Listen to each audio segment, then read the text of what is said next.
Hello, everybody, and welcome to season 2, episode 4 of Empower and Equip Live. And I am so happy that you are here. I took a little bit of a hiatus last week. You got to make some time for family, and the family went on a little bit of a mini vacation, but we are back. And tonight, I am going to be talking about what I've called Family Ministry 2.0. But before I get started into that, let me do my introduction. My name is Raquel Brown. I am the founder of Empower and Equip, and my call and goal is simple: to empower and equip parents and caregivers to be the loudest and most influential voices in the lives of their children, to help parents and caregivers raise children that know, love, and serve Jesus Christ. That's it. That's what God has called me to do. And as a part of that, supporting churches in building the most impactful family ministries is really, really important, an important aspect of that call. So that's who I am. That's what I do. I am a mother. I am a wife. I'm a mother to 2 teenage daughters. I've been married for 20 years with the same guy for 25 years. Give it up for me and Martin Brown. But I have been engaged in this ministry for a little over 5 years, and it has been a blessing to me and to the churches and parents who I've been able to connect with. Before I get into all of the things, I want to remind you that you can connect with me. You can connect with me through my podcast. My podcast is in its second season. It is full of information that is designed to support parents and caregivers on their journey as godly parents. So please, if you have not subscribed to my podcast, it is available on all podcast platforms. Just go to EMPOWERANDEQUIP.CA and you'll see the link there. You click it and it will take you to where you can connect through your preferred podcast platform. Also, connect with me through Instagram. I have 2 Instagram accounts, Empower and Equip, and one attached to my podcast called The Empowered Parent. So please connect and follow and share this video right now. Share, like, and subscribe. And sharing is really important because it allows this message to get further and deeper and impact more parents and more churches and more families. And that is what I am about. And you can also join my mailing list. I try not to bombard people with emails. So during this second season of my YouTube show, what the mailing list will allow you to do is to set a reminder so that you don't forget. Not everybody's on Instagram, and Instagram is my primary way that I communicate with people. But if you're on my mailing list, you will get that email to remind you, and you will also get an email after the broadcast that gives you a direct link to the broadcast so that you can share it with family and friends. So let us get into it. So listen, family ministry is such an important part of what I do. And I'm going to just start like right out the gate. And those of you who know me know that, I can come off strong, and that's okay. I come off strong because I believe that what I'm doing is for the kingdom of God. And how could you not be strong when you're talking about something that connects to the kingdom of God? So what is family ministry and what is it not? And this is more geared to my pastors and leaders who are watching, but it's important for parents and caregivers as well. If you have siloed ministries in your church, so you got a children's ministry, you've got a youth ministry, you've got an adult ministry, men's and women's ministry, headed by separate leaders, that's not really a family ministry. It's not bad, and I'm going to get into that later, but a true family ministry in the structure of a church brings the family together in the actual structure of the church, right? So when you look at your church's organizational chart, it should look like there is a team or there is a person who's responsible for your family ministries. And it's important. A lot of churches use the title, leader of family ministries or director of family ministries. But when you look at that person's portfolio, it doesn't align. So family ministry is when you have a ministry as an organization, as a church that is centered on the family, or you have appointed or given somebody that position where they are responsible for the family. Again, if the person is responsible for just the children, that is not family ministry. That's more of a youth and children ministry director or coordinator. But a family ministry coordinator is important because it actually brings the pieces of the family together. Just give me 1 second here. All right. So in preparing for tonight, I did a little bit of research, which I always do, but I wanted to find some models for ministries that I could share with you. And these models tend to be one of the ways that churches do ministry. So I'm going to go through these 4 models, but usually these models, a church adopts one or maybe a blend of 1 or 2. But I'm going to go through the 4 models, and then I'm going to talk to you in the end about what does this mean for your church? What does this mean for the ministry that you're a part of, or for the ministry that you lead? So there is a website that I find very, very informative called trueministry.com. And there is a blog post on there that describes 4 areas of ministry. And when I read that, I said to myself, self, that really succinctly describes the 4 ways I see churches do ministry. But I want to present to you a better way at the end. So I'm going to go through these 4 ministry models. So the first ministry model is the family-friendly ministry.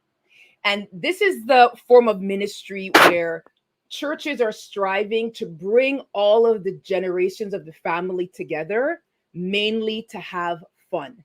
That is their goal and that is their purpose. They want the different parts of the family to have fun.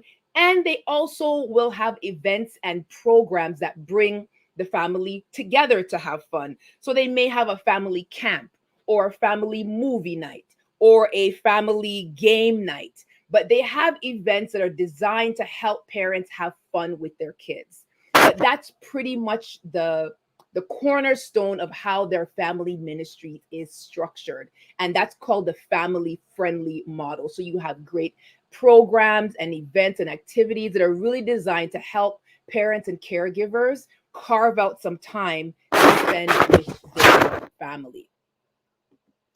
The second type is what is called the family-centered ministry.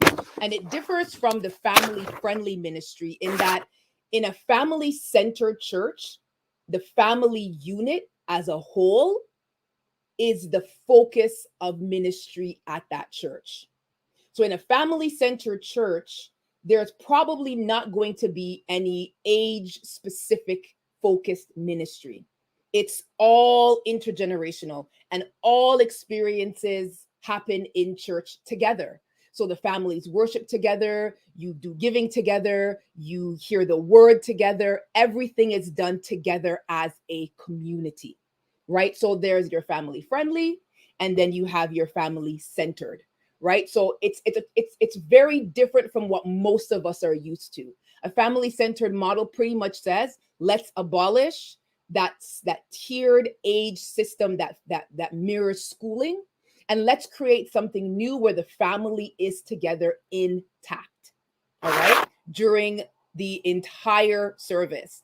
So I know for some of you, you're thinking, that sounds strange. Like, how would you lead worship, or how would the pastor preach? What would that look like if all of the ministries are together as one, or all of the family is together as one? And that's a good question. It takes some serious planning, and it takes very strategic and intentional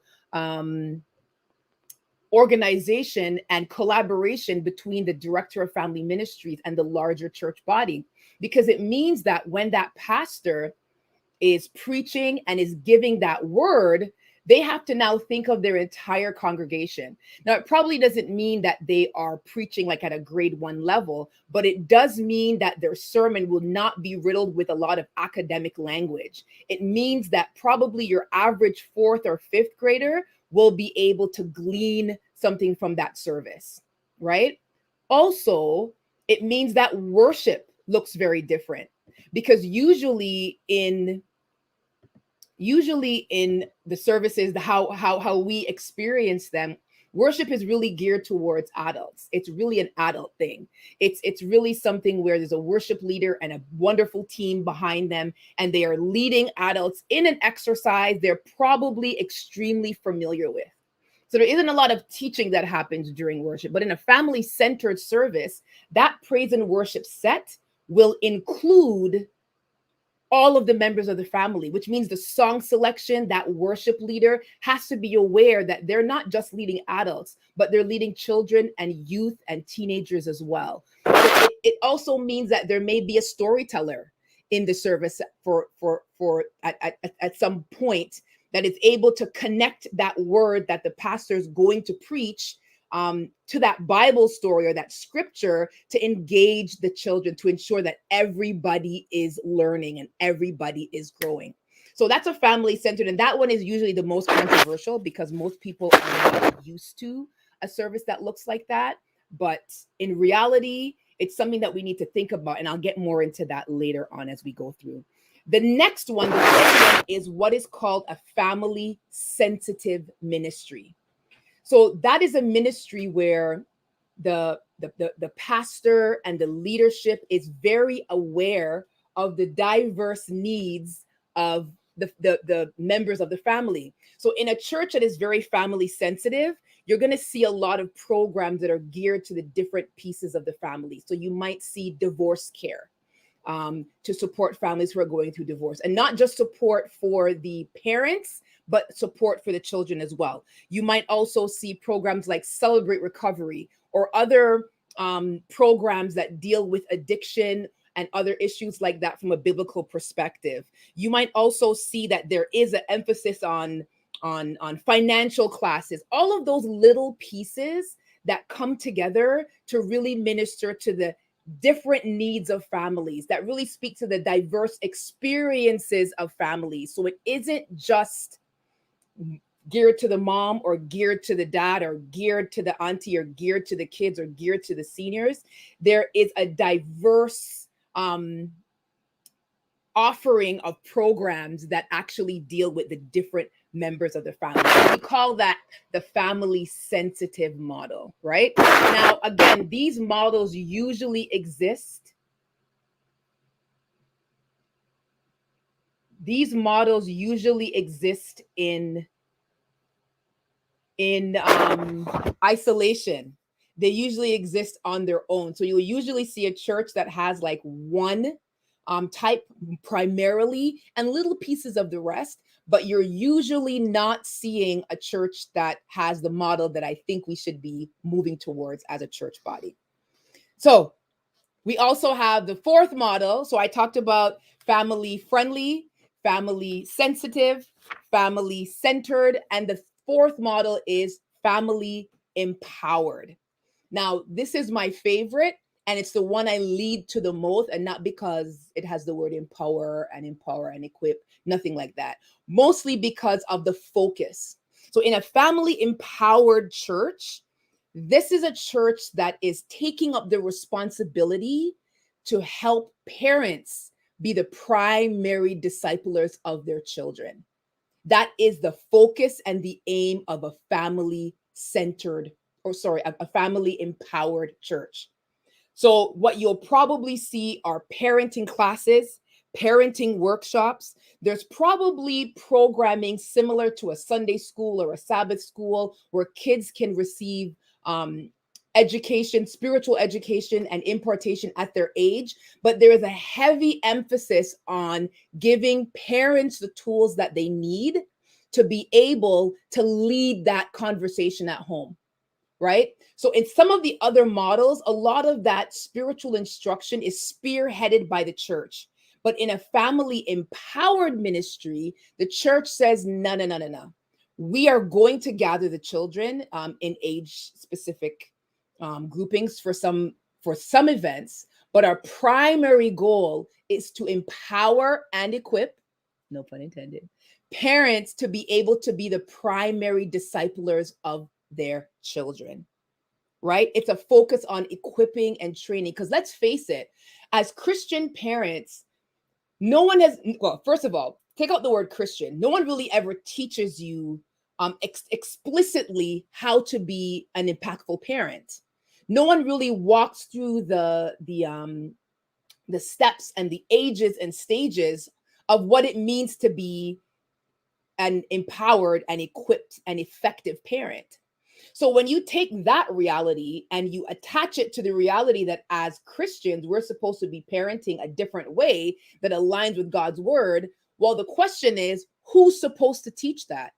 Who is supposed to be responsible for helping parents understand that better way, that godly way? Well, the way I see it, it's like this. When you become a believer, somebody tells you your life needs to be different. And most churches have created programs and classes that really help a new believer understand how their life is supposed to change. What is supposed to be different? What are the things that I used to do that I shouldn't do? And what are the things that I should start doing? Well, I believe that same thinking and understanding needs to be applied to parents as well.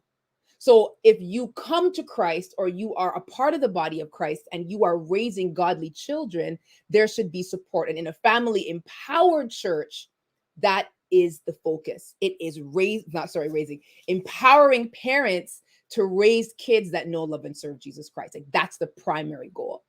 So what does this have to do with anything? Well, I believe that a solid family ministry has a piece of all of those ministry types merged together into one. This isn't an easy process, but I believe it is the process that's required for the year that we're living in right now and going forward. So having an emphasis on a ministry that's solely Sunday school type based, where kids are in classes, learning on their own with their own peer group with an adult leader, or Friday night is youth night, and then Sunday the kids have children's church. That model alone is insufficient. There needs to be a model that has that element, but brings the family together. So I'm going to go through some questions that I think you need to consider if you are a pastor or a ministry leader under the umbrella of family ministry, or if you're a parent or caregiver and you're thinking about what is my church offering to me? And I believe that by answering these questions, your answer to these questions will reveal where you are, where you need to be, and we can talk about how you get there. So the first question that I would ask you to ask yourself, if you are a leader or you are a pastor or you're a caregiver or a parent, what is the vision or mission of your children's ministry? And does it align with the house? Because sometimes I visited children's ministries where it looks like they're doing something over here and the adults are doing something over here, and the two do not meet. And when I talk about alignment and things coming together, I mean in very practical ways. So I firmly believe that whatever is being taught, whatever the sermon series is that's being taught in the house, should be mirrored with your youth going all the way down to your youngest congregants, because that allows space for families to have conversation. If mom and dad are learning about David and Goliath over here through a sermon series called Slay Your Giant, and the kids are engaged in a Sunday school series on Daniel called God Will Shut the Lion's Mouth, you're actually making it difficult for parents to have conversation and deepen your child's understanding, or deepen their own understanding, because we can learn from our kids as well around what the house is learning. So what is your vision and your mission, and how do those things align? And if you don't have a vision statement for your family ministry, or a mission statement for your family ministry, it is really important, because it will define the trajectory of learning in the house from the youngest congregant. And when I say youngest, I mean in the mother's womb youngest, to your seniors, your most experienced, and your elders. It will kind of show where the church is wanting to launch and land. So having a really clear vision and mission statement is super, super, super important.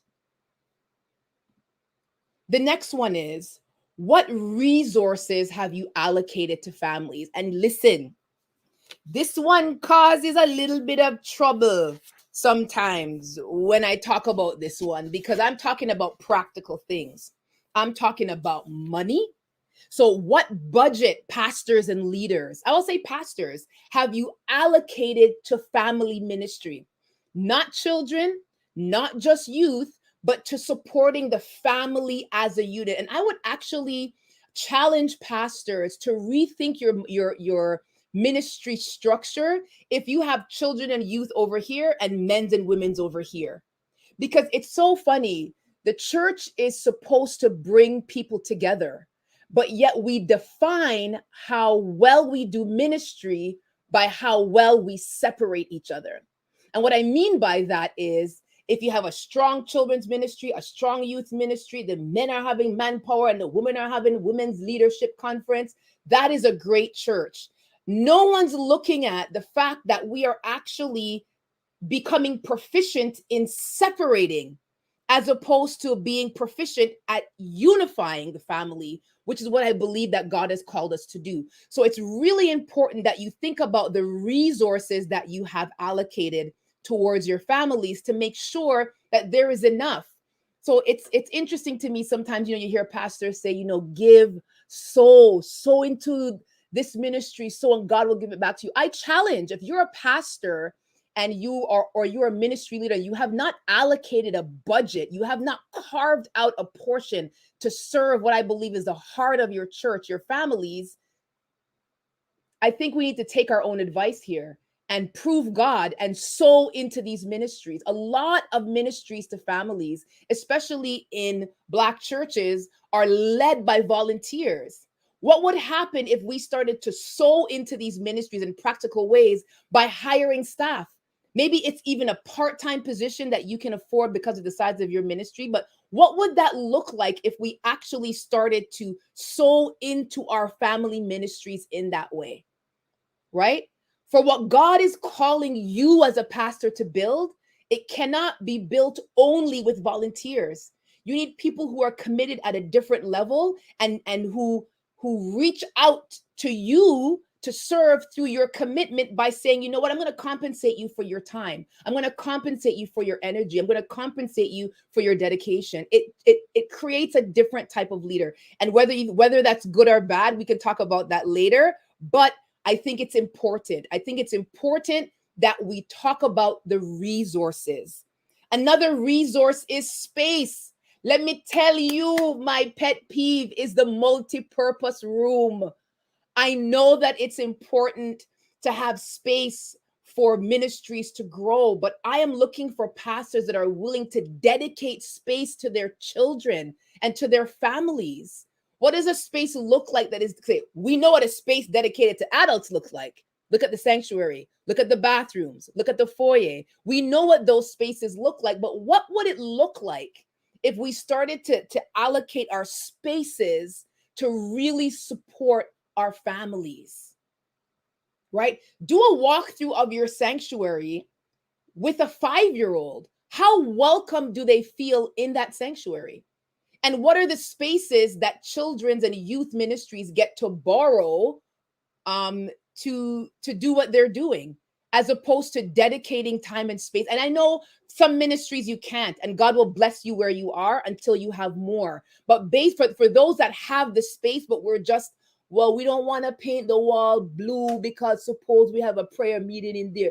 Come on, let's think about what that communicates to your families and what that communicates to your children when they don't get the same level of focus and intention as we do in our main sanctuaries, because we spend a lot of time and money getting that space right. I just want us to think about how much time and money are we spending for our children. What services, events, and programs do you have that support the family unit together? So remember, I talked about those 4 models. These next 4 questions are going to get you thinking of these 4 pieces, because I believe that a strong family ministry has all 4 pieces. So to consider what aspect of your family ministry is family friendly, what regular events do you have that bring the family unit together? If you say, we don't have any, then we got to start planning. Because if we say we center family, but we have nothing that caters to the family, there is a misalignment in what we're saying and what we're doing. We've got to make sure that what we're saying and what we're doing align. I'll tell you a little story. I went to IKEA. I really like going to IKEA. Don't judge me for those who think there's something wrong with IKEA. I love IKEA. And I went to a different IKEA location on Saturday, and I got there pretty early. And I noticed that the first 18 spots, now not just the first 18 spots in one bank of parking spots, the first 18 spots across the entire front of the building was dedicated to families. That means when you go to the parking spot, there's a big pink sign on the ground that has a picture of a family, and that's an indicator to you that this is a dedicated spot for families. When you go into IKEA, they have a place, it's closed now because of the pandemic. So the IKEA, it's closed. So don't worry, people who are watching. I'm not saying that the small land, they call it, was open, but as soon as you walk in, there is a place for kids to be while parents shop. However, if your children are not signed in there, as you walk, IKEA is designed to say to families, we want your families here. When you go to the kids section, kids are allowed to play. They actually have built-in spaces in the area where parents are shopping where kids can play. So let's think about that. Like, even the menu at the IKEA restaurant, the furniture is designed to say to parents, we want you to be here. The family washroom looks like a little condo unit, the way that they have outfitted it. In the regular washrooms, there's toddler toilets. Lord, what would I give to see a church that has a toddler toilet in the bathroom, right? But what I'm getting at here is that is an organization, a company that centers family. They say it and they do it. So even if they didn't say it to me, as my whole entire IKEA experience would communicate to me, this place values my family. How does your church do that? From the time a family walks in the door, if a family doesn't choose to sign their kids into ministry, how are you welcoming that family based on the structure of the service, based on the seating in the sanctuary, based on places for strollers, based on what your room for nursing mothers or what your room for toddlers where mothers or fathers can go and quiet their children? How have we designed our church home to be like our home? When you have a child, you got to move things around. Before we had our daughters, you could have anything anywhere, but once they came, we had to start putting things on the corners of the entertainment center. We had to put plug covers on the wall. No more, you couldn't have white furniture. You got to change to something that could easily be cleaned. Why? Because your child is a part of the family. How do our church buildings welcome the entire family? Right?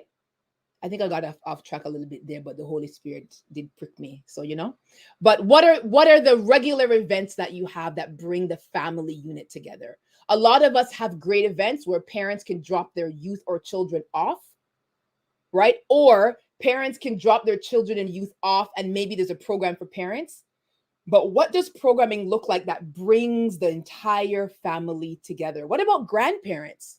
What does it look like to really bring the family together? So from the family-centered type, how is your corporate worship experience inclusive of the entire family? And this is really, really important. Though I believe that churches should have programming for kids and family and youth and young adults outside of Sunday service, we all know that Sunday service is like the flagship experience of any church. So how is your worship, your corporate worship experience from your families hit the door? How is it inclusive of family? What types of songs are you singing? And some of you may be thinking, boy, Raquel, if we start doing that, how are the adults going to feel? How are the adults going to feel? Maybe it's time that we kind of rethink how we should be feeling rather than building based on how we are feeling or how we know we're feeling, right? So if we know that the family unit should be together, maybe that's a teaching that we have to do to rethink What does worship look like? Imagine coming to church as a 4-year-old. What would your experience be as a 4-year-old? Let's say your parents don't sign you into ministry. How can we be more inclusive of family in our services? And for the family sensitive, this is the question I want you to think about. Because remember, we want all of these elements in our service or in our ministry to families. I'm not saying to pick one of the four. I'm saying you should have all four. And these questions are going to get you thinking about how you manifest these four pillars in your ministry. What programs do you have that meet the demographic needs of the different members of the family? So do you have a strong life group or e-group or small group program, right? That actually speaks to children as well. A lot of churches are really great at life groups for adults. They're really good at small groups for adults. But what about children? How are we designing programs that actually meets the needs of even our youngest congregant? A lot of times we laser focus on our young adults and up. Sometimes the youth get in there, but it's usually young adults and up and adults. But how are we rethinking what programs we offer? And if you say, well, Raquel, we have a Sunday school program, or during Sunday, during children's church, the kids have small group. What about outside of that?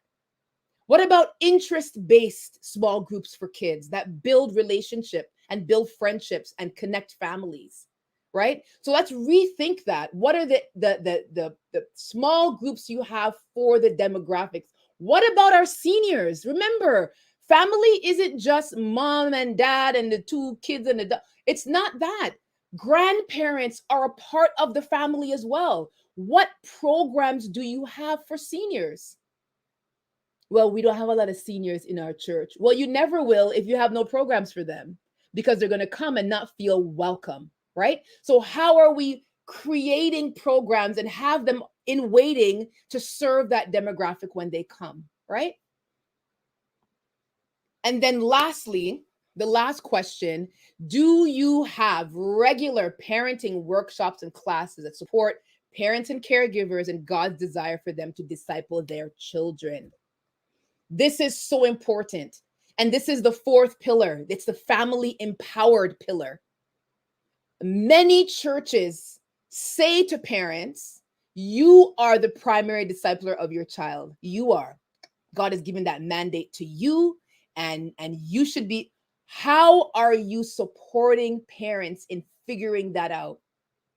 Many of us never had that experience. We didn't have parents that taught us in that way. And I'm not talking about when your parents, I don't know about you, but my parents, we had a family devotion, and my dad had a red hymnal, and we would sing the old rugged cross and them things and read the King James Bible, and we would, he would pray a prayer, "Thou Lord, thou God, what I in awesome wonder." He would pray these elaborate prayers.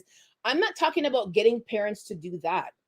I'm talking about Deuteronomy 6, helping parents understand, how do you teach faith in formal and in very formal and structured and informal ways?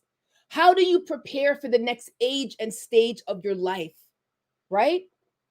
How are we supporting parents before they even become parents to prepare to become parents? How do we help parents navigate through teenage years? How do we support blended families and co-parenting? How do we support couples who are trying to have a baby? So what are the supports that we put in place that actually speak to our calling as a church to really, really unpack what it means to support family? If you don't have classes and courses and workshops for your parents, you need to check your ministry plan. You need to check your ministry plan. If you don't have regular events that bring the family together as a unit, you need to check your ministry plan. You need to check your ministry plan. If you have not rethought how your church's corporate worship experience, and when I say worship experience, I don't just mean praise and worship. I mean the entire day. I want to see pastors doing walkthroughs with their leaders of these ministries and sitting down and planning and mapping out what is it going to look like to really create a ministry that focuses on the family. If you haven't done that, you got to rethink your ministry plan, right? And what are your programs looking like that speak to different demographics? What is the depth and breadth of those programs? Are they well-rounded and balanced? So what I mean by that is, yes, it shouldn't always be a Bible study. Why can't you gather around something else and infuse the gospel and infuse Jesus in that experience for kids and families? Right? So all of these pieces come together to create what I believe is Family Ministry 2.0. It comes together to get us really to think about how we can serve families better. You're not going to serve families well by doing one of those four things great.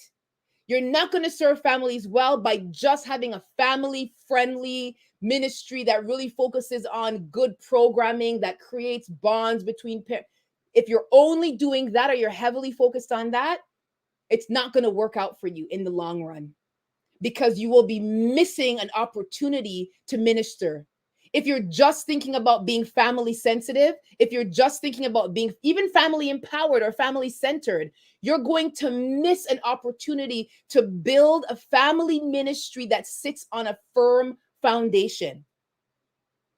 It's ministry to the family. And I challenge pastors right now in this moment, if you're a pastor watching this, I want you to think about how well you serve the entire family. How much time you spend thinking about things you do that serve adults versus how much time you think about how we serve our children and our youth and the family as a unit, right? So I'm not just going to leave you hanging. I'm going to provide you with an opportunity to figure those things out.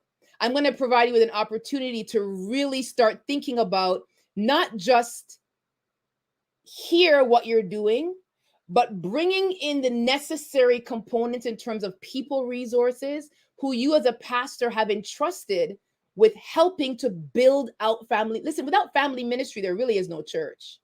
And I firmly believe that ministry to children is the most important ministry that you can even start planning around.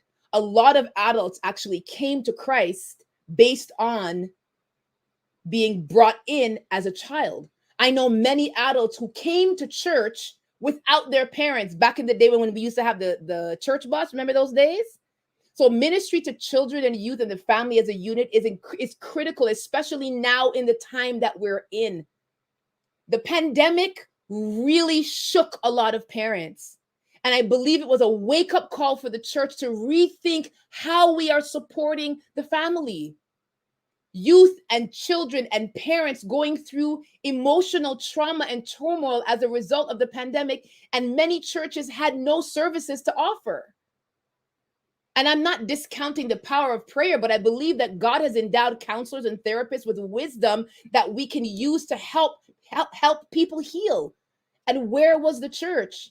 Many churches were super focused on their live stream, super focused on keeping that audience. And a lot of family ministry kind of got pushed to the back burner. I think it's time to pull it to the front. So what am I going to do? You're wondering, Raquel, what are you going to do to help fix this? Well, I am going to be offering a free 45-minute consultation to any pastor or ministry leader that wants to talk out some things around those questions that I shared tonight, that wants to talk about being family friendly, sensitive, centered, and empowered from the lens of where you're standing as a pastor. And it doesn't matter if you have 10 kids or 100 kids, you still need to be thinking intentionally around what family ministry looks like. During this 45-minute consultation, we'll go through some of these questions. We'll also talk about the structure of your ministry to families. And structurally, what you've created on your organizational chart doesn't match your heart. Doesn't match what you feel in your heart that God has called you to do to support families. So that's my offer for you. So, how do you book this 45-minute consultation? I'm glad you asked. If you go to EMPOWERANDEQUIP.CA, it's right there on the screen for you to see. The first link will be free 45-minute ministry consultation. Click it, and you can book that time for us to talk on the telephone and hash some things out. And then we can talk further about how I can support you in not just talking about where you are, but getting to where you want to be, right?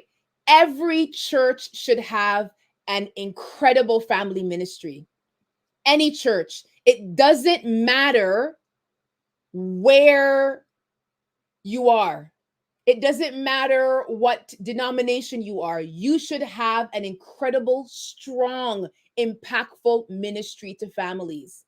We need to put the days behind us where families leave churches because the family ministry is weak. That does not have to be your story. Many churches are struggling to put the pieces of their family ministries back together. Let me help you do that. All it takes is for you to go to that link and click on 45-minute consultation, and I will be happy to have that conversation with you. And if you are a youth or are a pastor who is watching this, before you book that call, share this link, share this video with your family ministry director, or if you have a children's pastor or a children's ministry director or a youth and junior high director, share it with them first to give them some context, and then let's get talking. I believe that churches that align what they feel in their heart, how important they know that family ministry is, with what they're actually doing, that you are going to release a blessing in your ministry that you have never yet experienced or seen before. Like the word said, they will be pressed down, shaking together, and running over. We've got to move our focus from adults to the family. And when I say family, I want us to also remember that as a believer, you are a part of the church family as well. So we can talk about what those two layers of family look like, a biological family and a spiritual family, and how they can come together so beautifully under the umbrella of family ministry and really drive growth and impact and deepen families' relationships with God. So that's all I got to say for tonight. I'm asking you please to not just like this video, but share it with a pastor or somebody who is in charge of ministry for youth or junior high kids or children, any type of ministry to the individual, pieces of the family. Many churches have that siloed setup, but share it with them. And then let's get talking, because I know that God wants to do something new in our families and in our churches. So listen, as I always say, every single time, you are an empowered parent. You are serving empowered parents. They may not feel like it. They may not look like it, but part of the church's responsibility is to pull that power out and allow it to gain strength and to stand with authority and love and power. That's what the church is called to do. So let's do that together. All right. So until next time, our next episode, I will be here next week, Sunday, same time, same channel, 8:00.